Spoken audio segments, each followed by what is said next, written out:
Bismillahirrahmanirrahim. Assalamualaikum warahmatullahi wabarakatuh. Bagaimana kabar kalian? Semoga selalu dalam keadaan sehat dan semangat untuk belajar ya. Alhamdulillah kita dapat belajar kembali pada hari ini. Pada materi ini, kita akan membahas cerita pendek atau cerpen. Namun, sebelum memulai kegiatan pembelajaran, mari kita mengucapkan basmalah bersama. Bismillahirrahmanirrahim.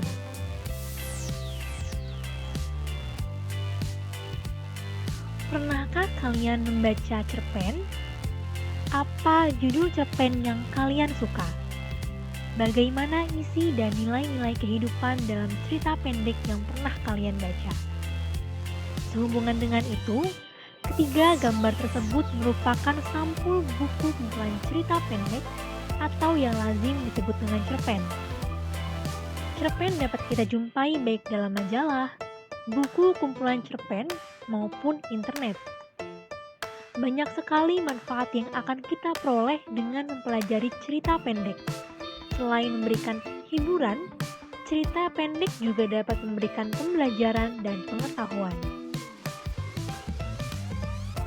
Dengan demikian, kompetensi dasar pada materi ini ialah mengidentifikasi nilai-nilai kehidupan yang terkandung dalam kumpulan cerita pendek yang dibaca, serta mendemonstrasikan salah satu nilai kehidupan yang dipelajari dalam cerita pendek.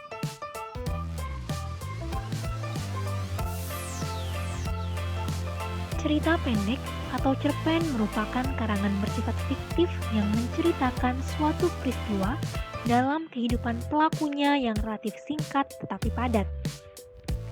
Cerita pendek ditulis pengarang sedikit banyak dipengaruhi oleh kehidupan sehari-hari yang dialaminya. Pengalaman hidup ini kemudian diekspresikan ke dalam cerita pendek yang ditulisnya. Cerita pendek memiliki ciri-ciri tertentu, dan berikut ini adalah ciri-cirinya.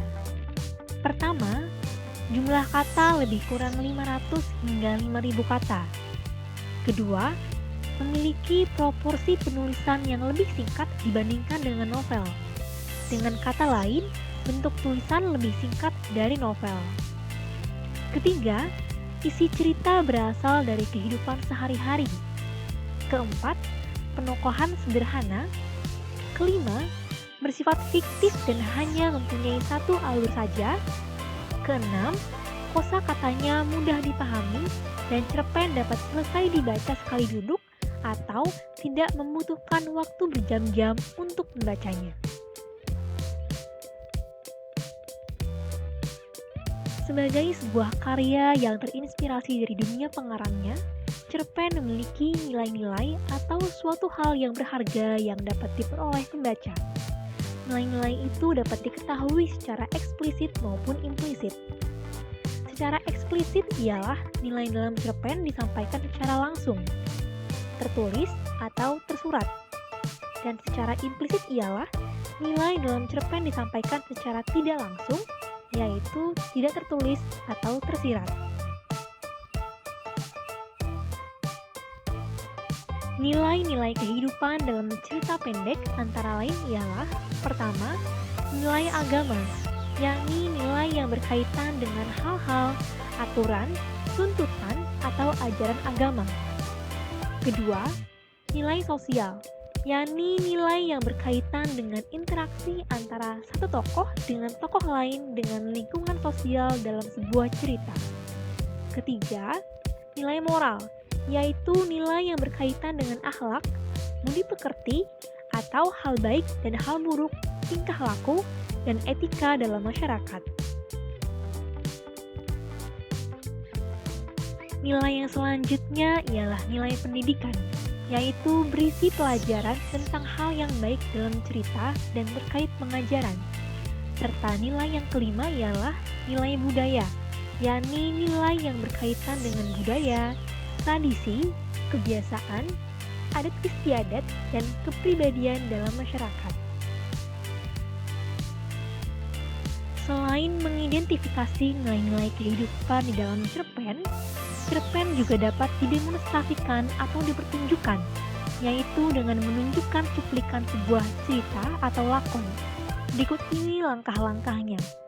Pertama, membaca dan memahami cerpen. Kedua, menentukan topik dan inti cerita. Ketiga, mengidentifikasi tokoh dan penokohannya. Keempat, menentukan latar.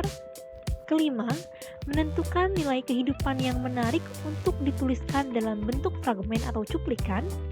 Keenam, menuliskan fragmen dengan menentukan dialog-dialog yang tepat sesuai karakter tokoh. Ketujuh, berlatih menghafal dialog, menghayati karakter tokoh. Dan kedelapan, mendemonstrasikan hasil latihan kalian.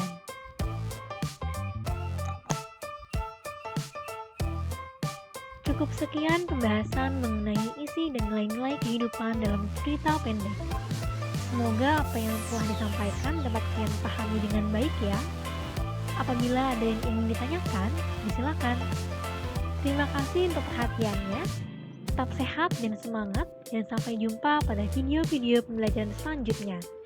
Mari kita akhiri pembelajaran hari ini dengan mengucapkan hamdalah bersama. Alhamdulillahirrabbilalamin. Assalamualaikum warahmatullahi wabarakatuh.